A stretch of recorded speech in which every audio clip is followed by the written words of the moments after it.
This is genuinely insane, as there has been a lot of discussion surrounding the Denver Nuggets and their future of this team, as they are all in trying to win another NBA championship. And now, with Luka Doncic doing recruiting work, there is a lot of fear surrounding that the Lakers will be able to replace LeBron James with none other than Nikola Jokic. As there's been a ton of talk surrounding this recently, and we are going to go over all of that and basically just break down if the likelihood of this is possible and much more as well. Guys, if you're part of that 81% that's not subscribed to Nuggets Digest, make sure to subscribe. We got a whole lot of great videos coming at you guys that you do not want to miss out on. We have all the Denver Nuggets updates you could desire and much more as well. We're also going to start doing some YouTube shorts pretty soon. That'll be fun as well.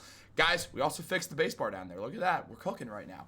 Unfortunately, there's a lot of random talk about Nikola Jokic, and not very random because it's happened before. But now Nikola Jokic to the Lakers once again has legs, and obviously after this Nuggets offseason, they are doing whatever it takes to keep Jokic happy, as there is a lot of fear surrounding that Jokic, if they do not start to win, if the Nuggets do not start to win some more games, there could be a very real scenario, or there is a very real scenario where Nikola Jokic is going to explore other options that are not in Denver, and that is obviously the nightmare scenario that has to be avoided with all costs. Now, diving into this new update on the Nikola Jokic front, it was mentioned by The Athletic, and they basically said, do I think either is a realistic trade target between Jokic and Giannis Antetokounmpo? No, not really. This is for the Lakers.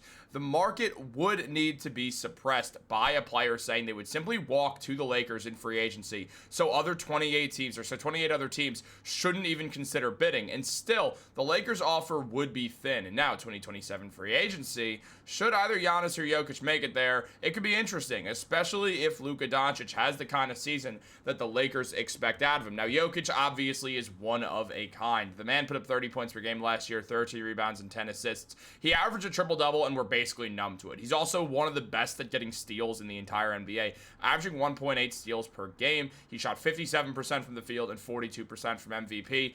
On top of that, Nikola Jokic obviously did win another MVP. What? Oh, he didn't, for no reason at all outside of voter fatigue. Oh, yeah, true. Forgot. Shea got a Lifetime Achievement Award at 27 years old because people got sick of saying Nikola Jokic is the MVP, despite the fact that he's the obvious MVP, and anyone who doesn't think Jokic is the MVP is either biased towards Shea or just a straight-up casual basketball fan. Because, at the end of the day, without Jokic, this Nuggets team last year's team, 17 wins. So that's out of the way, and that the Nuggets almost beat the Thunder despite the roster difference. Something we are going to talk about in a few minutes is really, really impressive, but I will not get over the fact that Jokic did not win that MVP award. That was some of the most BS that I've seen in a very long time. Now, when we look at Jokic's contract, this is where things get really interesting, because Jokic does have 2 years left on his deal. He does have that player option in 2027-28. I fully expect Jokic to say absolutely not. I'm not taking that deal. I know I can get way more money by opting out and hitting unrestricted free agency, while every single team offers me a massive contract, including the Denver Nuggets, who could offer me the most money for the most years. So that's something to consider as well. But Jokic, I do expect to either hit free agency or wait another year after kind of deciding that he wasn't going to take a contract extension this offseason when there were preliminary talks about happening. Now, Sports Illustrated mentioned that if either of the two multi-MVP winners could be traded, Giannis seems to be the likelier option. The Milwaukee Bucks look like a sinking ship with no life rafts, and there were a lot of rumors surrounding Antetokounmpo all off-season, but he's decided to see it through for now. But make no mistake, Giannis wants to win, as Sports Illustrated wrote. Giannis put up 30 points per game last year, 12 rebounds and 6.5 assists, blocked a shot 60% from the field and 22% from three. The man's one of the best players in the NBA. There's a reason why he's always in the top 3 of MVP voting. Now, here's where things get interesting. The Los Angeles Lakers, they will have money available to them. LeBron James is still as good as ever. He's a walking legend in the sport, putting up 24.5 points, 8 rebounds, 8 assists per game, 51% from the field, 37% from 3. He's still LeBron. We all know he's still LeBron, but at the end of the day, how much longer is he going to last? He's turning 41 in December, and I mean, he's going into year 23. This thing, it's almost over. I do think he's going to play 25 seasons. It just seems like LeBron, who's got a flair for the dramatic, would want to have the most seasons under his belt and prove that he could go 25 seasons in the NBA and keep going if he didn't choose to retire. That's my guess on how this LeBron story ends. If he wants to play over 25 seasons, then he's going to play till he's 45 years old, but I don't think anyone should expect that out of LeBron. He's clearly looking like he's towards the end. He's golfing now, and also he keeps losing to the Denver Nuggets, so there's also that on top of it. But as Bobby Marks mentioned in regards to he mentioned that Jokic is eligible to now sign a 3-year, $206 million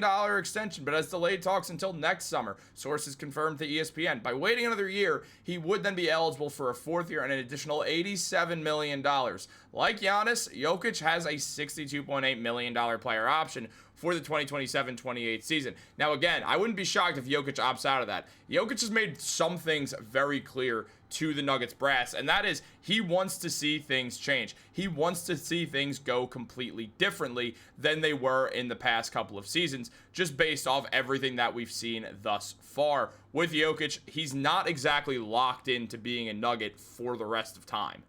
So when you consider that, when you consider Jokic's future with the Denver Nuggets, it is something that we have to be very conscious about. I mean, you look at the difference between the two teams that played in the semifinals where the Nuggets would get bounced in Game 7.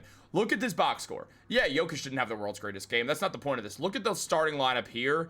It's not bad. It's very similar to the one that won a championship, except Christian Brown replaced KCP, and obviously that's worked out well. But that bench is just not the same from what it was in those championship seasons. And then when you look at the team that won the NBA Finals, beating the Nuggets in a blowout in Game 7, we saw this deeper team have a lot more success because they had more than 4 players who were ready to play. I mean, I'm saying 4 because Aaron Gordon's leg was destroyed. So it was one of those situations where they got out-benched and it just didn't work in the Nuggets' favor because of that.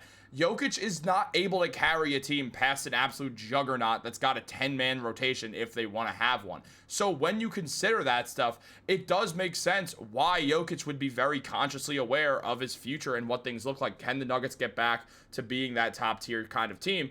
And my answer, what I've seen, is absolutely they can. I mean, you look at the new depth chart. This, once again, looks like a deep team. The Nuggets understood the issues. Getting Valanciunas to be a backup to Jokic was a perfect move. Peyton Watson's shown some stuff. Aaron Gordon, obviously, back. He's going to be big. Bruce Brown is back. He can play a multitude of positions. Julian Strawther, Tim Hardaway Jr. There's guys on this lineup that gives you a solid bench, one of the better benches in basketball. And that's clearly all the Nuggets need. They don't need to shock the world and have the greatest bench in human history. They just need to have a little bit better of a bench, and that game would have gone differently. Also, as well, Aaron Gordon got injured, but it is what it is. Injuries happen. Every team that wins the finals gets a little bit of injury help along the way. It's just how basketball goes. But on top of that, DeMarcus Cousins talked about Jokic and Jokic having interest in retiring from basketball. Now, Cousins, he mentioned that Jokic in 2022 did think about retiring before he signed that Supermax contract with the Nuggets.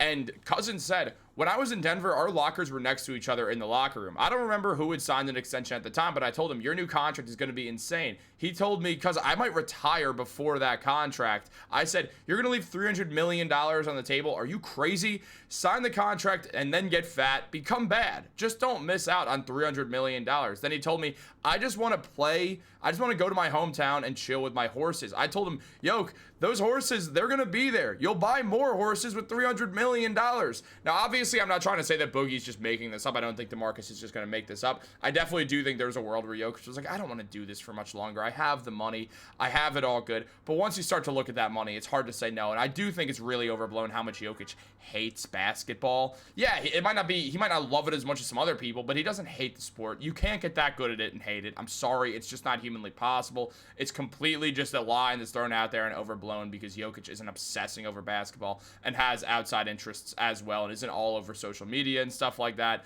And he doesn't have to be because he's better than literally everyone else on the planet when it comes to basketball. Guys, do you think there's any world that Jokic would ever leave the Nuggets? I think this guy is here for the long haul. Personally, it just feels like it's a great place for him to be. It's not too media heavy at the same time. He's had a lot of success here, and I think there is more to come. The Nuggets do have a great chance to win the NBA Finals next year. That's why they have the second best odds to do so.